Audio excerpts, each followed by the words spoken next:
బోలెడన్ని సంభారములు తెచ్చి పూజ చెయ్యడం ఒక్కటే భక్తి కాదు. అందుకే గభీరే కాసారే విశతి విజనే ఘోర విపినే విశాలే శైలే చ భ్రమతి కుసుమర్ధంజడమతి సమర్ప్యై చేతసరసిజముమానాధమతే సుఖేనావస్థాతుం జనహ్యన జానాతి కిమహో అంటారు శంకర భగవత్పాదులు. ఎందుకురా పెద్ద పెద్ద సరోవరాల్లో దిగుతావు, తామర పూలు తీసుకొస్తావు, కొండలెక్కుతావు, మారేడు దళాలు తీసుకొస్తావు, చెట్లు ఎక్కుతావు, పువ్వులు కోస్తావు, ఇవన్నీ నేను అడిగానా? నీ హృదయం అనేటటువంటి కుసుమాన్ని నా దగ్గర పెట్టరా, నువ్వెవరని నేను అడగను, నీ వెంట నేను పరిగెడతానంటాడు పరమాత్మ. అంటే దాని అర్థం పూజ చెయ్యొద్దనా? కాదు. కేవలము పదార్థములు పరమేశ్వరుడికి సమర్పించడం ఒక్కటి పూజ కాదు. దాని మధ్యలో అందుకే అంటాడు, దళమైన పుష్పమైనను ఫలమైనను సలిలమైన బాయని భక్తిని కొలచిన జనులు అర్పించిన ఎలమింద్రు చిరాన్నముగను ఏను భుజింతున్నంటాడు. భక్తితో ఇస్తే చాలు. పత్రం పుష్పం ఫలం తోయం యోమే భక్త్యా ప్రయచ్చతి. పరమ భక్తితో ఆయన యందు ప్రేమతో మనం ఏదిచ్చినా ఆయన స్వీకరిస్తాడు.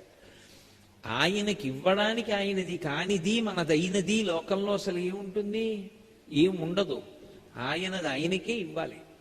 కానీ ఇచ్చేటప్పుడు భక్తితో ఇస్తే పరమేశ్వరుడు మురిసిపోతాడు. తండ్రి అన్నీ సంపాదించి తెస్తాడు. నాన్నగారే ఎక్కడో ఉద్యోగం చేసి డబ్బు సంపాదించి వృద్ధిలోకి తీసుకొచ్చి బట్టలు కొని చదివించి బొమ్మలిచ్చి ఆడుకోమ్మని పిల్లవాడికి కావలసినటువంటి ఉపకరణములన్నిటినీ సమకూరుస్తాడు. ఆ తండ్రే ఉద్యోగం చేసి కార్యాలయం నుంచి వస్తూ వస్తూ ఇంత తీపి బూందీ తీసుకొచ్చాడు, తినరా అని ఓ గిన్నెలో వేసి ఇచ్చాడు. నీకు తీయటి బూందీ ఇష్టం కదరా, తిను అన్నాడు. కొడుకు ఆ బూందీ తీసుకుని నాన్నగారండి నాన్నగారండి ఎంత బాగుంటుందో, నా కోసం బూందీ తెచ్చారా అని ఓ గడ్డ తీసి నోట్లో పెట్టుకోబోయి ఆగి గబగబా వెళ్ళి నాన్నగారండి మీరు తినండి అన్నాడు. తండ్రి అన్నాడు, నాకు అక్కర్లేదురా, నీకు ఇష్టమని తెచ్చాను, నువ్వు తిను అన్నాడు. కాదు నాన్నగారండి మీరు కొంచెం తినండి, మీరు కొంచెం తినండి అన్నాడు. తండ్రి మురిసిపోయి వంగి నోరు పట్టాడు. వాడు నాన్నగారి నోట్లో బూందీ గడ్డ పెట్టి, నాన్నగారండి బాగుందా? చాలా బాగుంది నాన్న అని. ఇప్పుడు నేను తింటాను నాన్నగారండి అని వాడు తిన్నాడు. తండ్రి గబగబా తన భార్య దగ్గరికి వెళ్ళి, ఉసే చూశావా, నేను వాడి కోసం తీపి బూందీ తెస్తే వాడు తినకుండా నాకు ఇంత పెట్టి తిన్నాడే అని మురిసిపోతాడు. వాడిదా బూందీ? పిల్లవాడిదా? వాడు సంపాదించాడా, వాడు తెచ్చాడా? తండ్రి సంపాదించి తెచ్చినటువంటి బూందీలోంచే కాస్త బూందీ తండ్రి నోట్లో పెట్టాడు. లౌకికంగా బిడ్డని కన్న తండ్రి అంత మురిసిపోతే సుఖస్థానములన్నిటినీ బ్రహ్మాండములలో ఇచ్చి బ్రహ్మాండములలో ఉన్న సుఖస్థానములను అనుభవించడానికి జ్ఞానేంద్రియాలిచ్చి సుఖమన్న భావనిచ్చి సంతోషపెడుతున్న పరమాత్మకి ఒక పదార్థాన్ని భక్తితో ఇస్తే ఆయన మురిసిపోతాడు.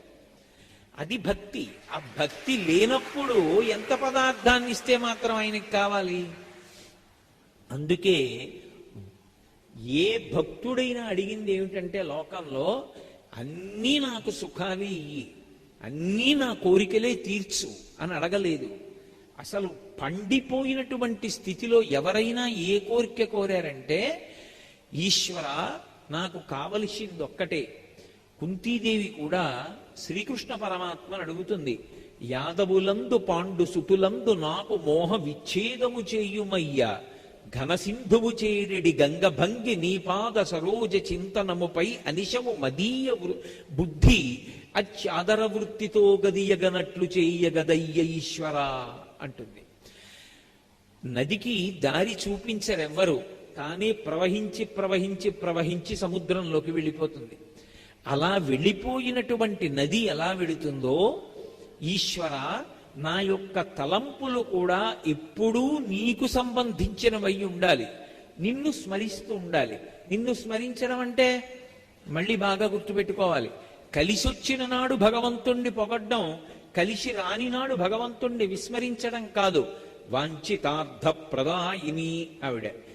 పిల్లవాడు ఏదైనా అడగచ్చు, నాన్నగారు కారు తాళాలు ఇవ్వండి ఒకసారి అలా కాసేపు తిప్పుకొస్తానంటాడు. తండ్రి ఇస్తాడా? తప్పు. ఎప్పుడూ తీయకూడదని వీడు కారు తాళం అడుగుతున్నాడని అందకుండా ఎక్కడో దాచేస్తాడు. ఎందుకు ఇవ్వడు? ఆ కారు పిల్లవాడికి ఇస్తే ఆ పిల్లవాడు కారు తీసుకుని వెళ్ళి ప్రమాదానికి లోనవుతాడు, అందుకు ఇవ్వలేదు. అమ్మవారు ఒక కోరిక తీర్చలేదనుకోండి, అమ్మవారు కోరిక తీర్చకపోవడంలో కూడా ఏదో అనుగ్రహం ఉంది, అది నాకు దొరికితే నేను పాడయ్యే అవకాశం ఉందన్నమాట, అందుకే అమ్మవారు ఇవ్వలేదు అని మురిసిపోగలిగినటువంటి పరిణితి ఏర్పడడం నిజమైన భక్తి. అందుకే ఘనసింధువు చేరెడి గంగభంగి నీపాద సరోజ చింతనముపై అనిశము మదీయ బుద్ధి అచ్చాదర వృత్తితో గదియగనట్లు చేయగదయ్య ఈశ్వరా అంటుంది. నా మనస్సు పరమ సంతోషంతో ఎప్పుడూ నీ గురించినటువంటి ఆలోచనలతో సంతతము, అది సుఖమా దుఃఖమా వదిలేయి, ఎప్పుడూ నీ యొక్క పాదములను పట్టుకోవడంలో మాత్రం విస్మరణ పొందకూడదు. అందుకే భక్తి అన్న మాటని చాలా జాగ్రత్తగా అర్థం చేసుకోవాలి. అసలు యథార్థమునకు భక్తి అన్న మాటకు అర్థం ఏమిటంటే, పూజా మందిరంలో నేను కూర్చున్నప్పుడే భక్తి అన్నాను అనుకోండి, 24 గంటల్లో నేను పూజా మందిరంలో ఎంతసేపు కూర్చుంటాను? ఓ అరగంట కూర్చుంటాను, గంట కూర్చుంటాను, 2 గంటలు కూర్చుంటాను, మిగిలిన 22 గంటలు భక్తి లేని జీవితమా? కాదు. భక్తి తంతువుగా పెరగాలి. పెరిగినప్పుడు అసలు భక్తి అన్న మాటకి అర్థం ఎక్కడి నుంచి వస్తుంది అంటే, తప్పు చెయ్యకుండా అంతటా ఈశ్వరుణ్ణి చూడగలిగినటువంటి ఆ దృష్టికోణం అనంత ఉంటుంది. అందుకే శంకరులు సౌందర్యలహరి చేస్తూ అంటారు, జపో జల్ప శిల్పం సకలమపి ముద్రా విరచన గతి ప్రాదక్షిణ్యాక్రమణవచనాద్యాహుతి విధి ప్రణామ సంవేశ సుఖమఖిలమాత్మార్పణ దృశ సపర్యాపర్యాయస్తవ భవతు ఎన్నే విలసితం అంటారు. జపో జల్ప శిల్పం సకలమపి ముద్రా విరచన. ఒక పని చేస్తున్నప్పుడు నాకు ఈ పని చెయ్యడానికి కావలసినటువంటి శక్తి ఎక్కడి నుంచి వచ్చింది, ఇది ఆలోచించడానికి భక్తి అంటారు. నేను ఇప్పుడు మాట్లాడుతున్నాను అంటే 84 లక్షల జీవరాశులలో ఎవరికీ లేనటువంటి అనుగ్రహం మనుష్యుడికి ఉంది, కంఠంలో స్వరపేటికి ఉంది. నేను ఇప్పుడు ఈ విషయం వీళ్లతో చెప్దాము అని భావించినంత మాత్రం చేత నాకు సంకల్పం కలగగానే నా మూలాధారం దగ్గర నుంచి బయలుదేరినటువంటి వాయువు సహస్రారం దాకా వెళ్ళి పైకి వెళ్లకుండా కొట్టబడి వెనక్కొచ్చి నోటిలో నిలబడితే, నా నాలుక కదిలి నాలుక ఆ గాలిని నొక్కితే, నేను ఏ భావాన్ని ప్రకటించాలనుకున్నానో దానికి వీలుగా నాలుక చేత నొక్కబడినటువంటి గాలి అక్షరములై, అక్షరములు పదములై, పదములు వాక్యములై, నాలో ఉన్న భావాన్ని పట్టుకుని శబ్దం బయటికి వస్తే అది మీ చెవులలోకి వెడితే నాలో ఉన్న భావన మీలో ఉన్న భావనయై సభాపతి ఏకరూపాన్ని పొందుతున్నారు. ఇప్పుడు ఇది చేస్తున్నది ఎవరు? నేను కాదు. లోపల ఉన్నటువంటి పరదేవత వాక్కుని పైకి ప్రకటనం చేస్తోంది. ఇప్పుడు నేను మాట్లాడగలిగినటువంటి నా శక్తికి ప్రధానమైనటువంటి కేంద్రం ఏది, ఆ ఆదిశక్తి ఎవరు అన్నది ఆలోచించాననుకోండి, నా మాటల చేత నేను తరించాలి తప్ప నా మాట ఎవరికీ బాధ కలిగేది కాకూడదు, నా మాట ఎవరిని కుందేటట్టు చెయ్యకూడదు అన్న భావన నా యందు కలుగుతుంది. ఇప్పుడు ఎవరు తన మాట ఎక్కడి నుంచి వస్తోందో అది తెలుసుకుని మాట్లాడిన వాడెవరో వాడు మాట్లాడుతున్న మాటలన్నీ మంత్రములవుతాయి. ఆయన మాట్లాడుతున్నప్పుడు చేతులు కదిపితే ఆ చేతులు కదిపినప్పుడు కదిలినటువంటి చేతులు మంత్రం చెయ్యడానికి ముందు పట్టినటువంటి ముద్రలు ఉంటాయి. ఆయన కదిలి వెళ్ళిపోతుంటే ఆ కాళ్ళకి శక్తి ఎక్కడి నుంచి వచ్చింది? పరదేవత అనుగ్రహం. ఆవిడ అనుగ్రహం లేనినాడు ఈ కాళ్ళు ఎలా కదులుతాయి? కాళ్ళు కదలటం లేదని, నడవలేకపోతున్నానని విద్యుద్ఘాతం పెట్టించుకుంటున్న వాళ్ళు ఉన్నారు, చారుడు ఔషధములు మింగుతున్న వాళ్ళు ఉన్నారు, అయినా కాళ్ళు ఈడుచుకుంటూ వెడుతున్నారు. అమ్మా, నీ అనుగ్రహం, నా కాళ్ళున్నాయి, నేను నడవగలుగుతున్నాను, కాబట్టి ఈ కాళ్లతో వెళ్ళకూడని చోటికి వెళ్ళను, వెళ్ళవలసిన చోటికి మానను. ఇప్పుడు ఎక్కడ చూస్తున్నావు భగవంతుణ్ణి? పూజా మందిరంలో కాదు, నువ్వు కాలు కదిపితే కాలు కదలడానికి ఆధారమైనటువంటి శక్తితో అనుసంధానం అవుతున్నావు. అప్పుడు ఆ కదలికలు ఎవరికైనా బాధ కలిగేటట్టుగా వినియోగించడం సాధ్యం అవుతుందా? సాధ్యం అవదు. చిట్ట చివరికి ప్రణామ సంవేశ సుఖమఖిలమాత్మార్పణ దృశ నిద్రపోతున్నాడు. నిద్రపోతాను అని చెప్పి పడుకోగలనేమో కానీ నిద్ర పట్టడం నా ఇష్టం మీద ఆధారపడుందా? మెత్తటి పరుపు మీద పడుకోగలను, చల్లగా ఉండడానికి ఒక యంత్రాన్ని అమర్చుకోగలను తప్ప నిద్ర పట్టడం పరమశివుని యొక్క అనుగ్రహం. స్వల్పకాలిక లయం శివుడి చేతిలో ఉంది. ఆయన అనుగ్రహం ఉందా? గాఢ నిద్ర పడుతుంది. నిద్ర పట్టిందా? మరునాడు ఆకలేస్తుంది. ఆకలేసిందా? కడుపు నిండా తింటాం. కడుపు నిండిందా? కనురెప్ప పడుతుంది. కనురెప్ప పడిందా? మళ్ళీ ఆకలేస్తుంది. కడుపుకి కంటికి అనుబంధం. ఈ చక్రం తిరుగుతూ ఉంటుంది ఆరోగ్యంతో. నిద్ర పట్టలేదా? ఎంత పరుపేసుకున్నా, ఎంత మంచి సంగీతం వింటున్నా, మనసు ఎంత ఉల్లాసంగా ఉన్నా నిద్ర పట్టనప్పుడు నిద్రని ఎక్కడి నుంచి కొని తెచ్చుకుంటారు మీరు? సాధ్యం కాదు. ఆ నిద్ర పట్టిస్తున్నవాడెవరో, నిద్రాకాలిక సుఖాన్ని ఇస్తున్నవాడెవరో గుర్తిరిగి నిద్రపోయే ముందు 11 మాటలు శివనామం చెప్పినవాడు నిద్ర లేచే ముందు కదలికలకి ఆధారమైన విష్ణువు యొక్క అనుగ్రహం కొరకు 3 మాటలు శ్రీహరి అంటూ నామం చెప్పి లేచినవాడు తన యొక్క శక్తినంతటినీ భగవత్పరంగా ఆలోచిస్తున్నాడు. ఎప్పుడు ప్రతి కదలికలో భగవంతుణ్ణి స్మరణ చెయ్యకుండా ఉండలేడు. అలా స్మరించేటటువంటి స్థితిని పొందడం భక్తి. అందుకే వెంకటేశ్వర స్వామి వారికి సుప్రభాతం పాడుతూ చిట్ట చివరికి వచ్చాక ఒక శ్లోకం చెప్తారు. అహం దూరతస్తే పదాంభోజయుగ్మ ప్రణామిచ్చయా గచ్చ సేవాంకరోమి సకృచ్చేవ యానిత్య సేవాఫలం తం ప్రయచ్చ ప్రయచ్చ ప్రభో వెంకటేశ అంటారు. ఓ ప్రభో వెంకటేశ్వరుడా, అహం దూరతస్తే పదాంభోజయుగ్మ ప్రణామిచ్చయా గచ్చ సేవాంకరోమి. ఏడాదిలో కాకినాడ నుంచి తిరుమల కొండ మీదకి నేను ఎన్ని మాటలు పెడతాను? సంవత్సరానికి 4 మాటలు పెడితే గగనం. 4 మాటలు పెడతాను. ఎన్ని మాటలు పెడతాను? పెడితే 2 రోజులు ఉంటాను. 365 రోజులలో నేనుండేది 8 రోజులు. ఆ 8 రోజుల్లో ఏదో సుప్రభాత సేవ చేద్దామా, తోమాల చేద్దామా అని వెంపర్లాడతాను. ఆ సేవ చేద్దాం, ఈ సేవ చేద్దామని నేను కాకినాడ నుంచి వచ్చాను. ఈశ్వర, కాకినాడ నుంచి నేను తిరుమల కొండ మీదకి వచ్చి సంవత్సరంలో 8 రోజులలో కొన్ని సేవల పేరు చెప్పి కొన్ని గంటలు మాత్రమే నీ యొక్క సేవ యందు నేను నిలబడడం కాదు.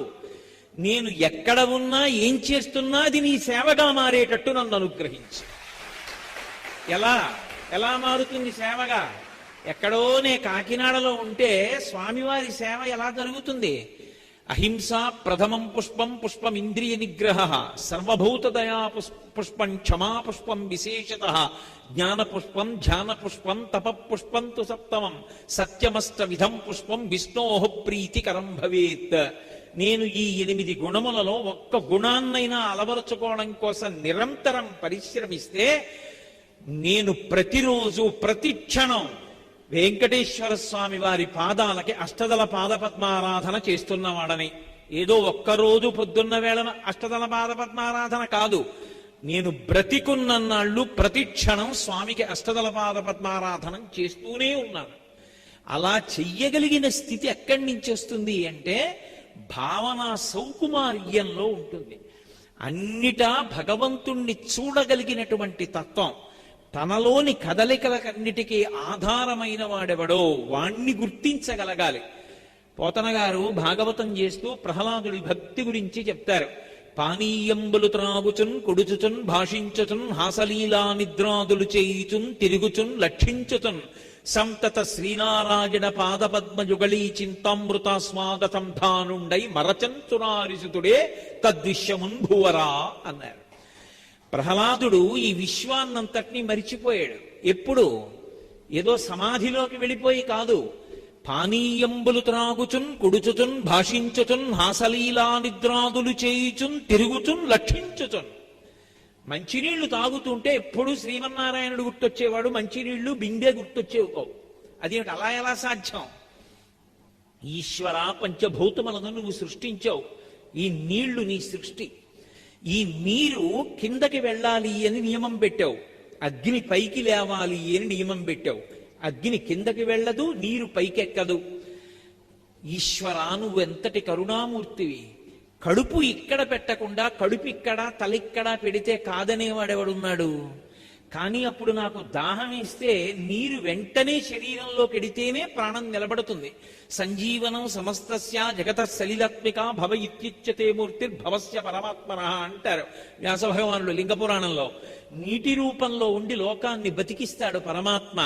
కడుపు ఇక్కడుందనుకోండి, ఎన్ని నీళ్లు ఇందులో పోస్తే పైకెక్కి ఇక్కడికి వెళ్ళాలి. కానీ ఇక్కడ పెట్టాడు, ఆ నీళ్లు ఆయన ఇచ్చాడు. గడగడ గడగడ తాగితే నీళ్లు కడుపులోకి వెళ్ళి ప్రాణాలు నిలబడుతున్నాయి. ఈశ్వర, ఎంతటి కరుణామూర్తివి! నీరు తాగేటప్పుడు నారాయణుడు గుర్తొచ్చాడు.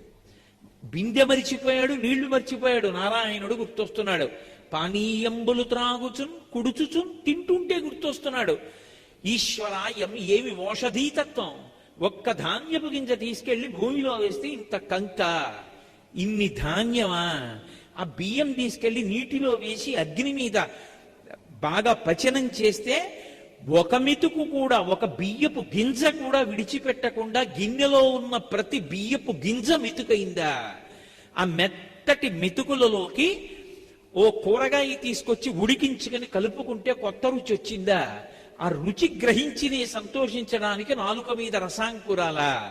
దాన్ని నాలుక మీద పెట్టుకునేటప్పటికి జిగురుతో లోపలికి జారడానికి మళ్ళీ మ్యూకస్ టైలిన్ పుట్టడమా?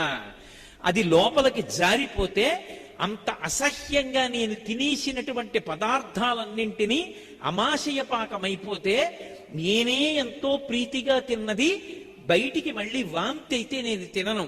అటువంటిది తిన్నదాన్నంతా లోపల కూర్చుని అహం వైశ్వానరో భూత్వా ప్రాణినాం దేహమాశ్రిత ప్రాణాపాన సమాయుక్తం పచాన్యన్నం చతుర్విధం. నువ్వు జీర్ణం చేస్తున్నావా? రుచి చెప్పడానికి ఇంత మెత్తటి నాలుక, దాని మీద రసాంకరముల, పైన కింద గట్టిగా ఉండే 32 పళ్ళ, 2 వరసల. ఈ పదార్థాన్ని నాలుక తొయ్యడమా, పళ్ళు నవలడమా, అది లోపలికి వెళ్ళడమా, జీర్ణం అవడమా, తెల్లవారేటప్పటికీ పిప్పి కిందకి రావడమా, సంవరణీకంఠరములు సడలిపోవడమా, అది జారిపోవడమా, బయటికి వస్తే దుర్వాసన, ఇందులో ఉంటే నవరంధ్రములున్నా కూడా వాసన బయటికి రాకుండా ఆపావా? ఏమి ఈశ్వరా నీ చమత్కారం! ఏమి నీ సృష్టి! ఏమి పరమాద్భుతమైన శిల్పివి! కామకోటి పీఠాధిపత్యం వహించిన చంద్రశేఖరేంద్ర సరస్వతి మహాస్వామి అంటుండేవారు, నేను ఎన్నో గీతలు గీశాను, ఎన్నో అక్షరాలు రాశాను, నీటి తడికి అవన్నీ పోయాయి. నేను మా అమ్మ కడుపులో ఉండగా ఒక మహాశిల్పి గీశాడు ఈ గీతలు. ఎన్నిసార్లు కడిగానో ఈ చెయ్యి, ఆ గీతలు మాత్రం పోలేదు. ఏ ఉలిపెట్టి గీశాడు! కాబట్టి ఆయనని స్మరించడానికి, ఆయన జ్ఞాపకానికి రావడానికి, ఆయన జ్ఞాపకానికి వచ్చి పరవశం కలిగి విశ్వాన్ని మర్చిపోవడానికి అధ్యవసాయముతో కూడుకున్నటువంటి బుద్ధి ఉండాలి తప్ప భక్తి కొరకు ప్రత్యేకంగా ఒక గదిలో కూర్చున్నంత మాత్రం చేత తరించడం ఎలా సాధ్యం అవుతుంది? ఎక్కడ కూర్చున్నా, ఎక్కడ నిలబడినా ఆ ఈశ్వరుడి యొక్క స్మరణలు మనసులోకి వస్తున్నాయనుకోండి, విశ్వముతో సమన్వయమవుతూ విశ్వాన్ని మర్చిపోయి విశ్వనాథుడు కనబడుతూ ఉంటాడు.